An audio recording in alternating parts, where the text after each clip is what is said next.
நாடாளுமன்ற தேர்தல் தேதி நாளை அறிவிக்கப்பட உள்ளது. இந்த நிலையில் அரசியல் கட்சிகள் தொகுதி பங்கீட்டை தீவிரப்படுத்தியுள்ளது.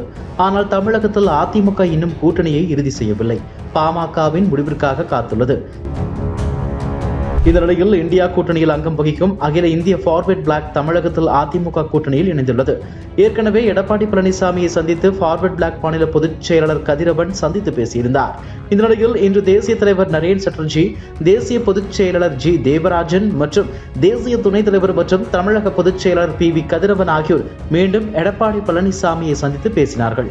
இதனைத் தொடர்ந்து செய்தியாளர்களை சந்தித்து பேசிய அகில இந்திய ஃபார்வர்ட் பிளாக் கட்சியின் தேசிய பொதுச் செயலாளர் தேவராஜன், நேதாஜி சுபாஷ் சந்திர போஸ் தொடங்கிய அகில இந்திய ஃபார்வர்ட் பிளாக் கட்சி பசும்பொன் முத்துராமலிங்க தேவரால் வழிபட்டது. மதவாதத்திற்கு, பாசிசத்திற்கு எதிராக, பாஜகவுக்கு எதிராக செயலாற்றி வருகிறோம்.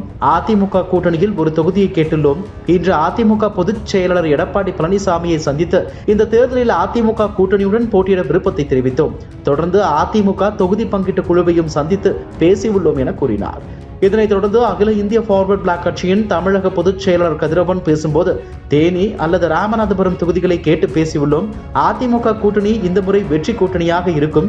தென் மாவட்டங்களில் உள்ள 60 தொகுதிகளில் எங்கள் வலிமையை காட்டுவோம். திமுகவுடன் கூட்டணி பேச்சுவார்த்தை ஈடுபடுபவர்கள் மீது கட்சி சார்ந்த நடவடிக்கை எடுக்கப்பட்டு வருகிறது எனவும் தெரிவித்தார். இதுபோன்ற செய்திகளை மேலும் தெரிந்து கொள்ள எங்களது யூடியூப், ஃபேஸ்புக் மற்றும் ட்விட்டர் ஆப்களை சப்ஸ்கிரைப் செய்யவும்.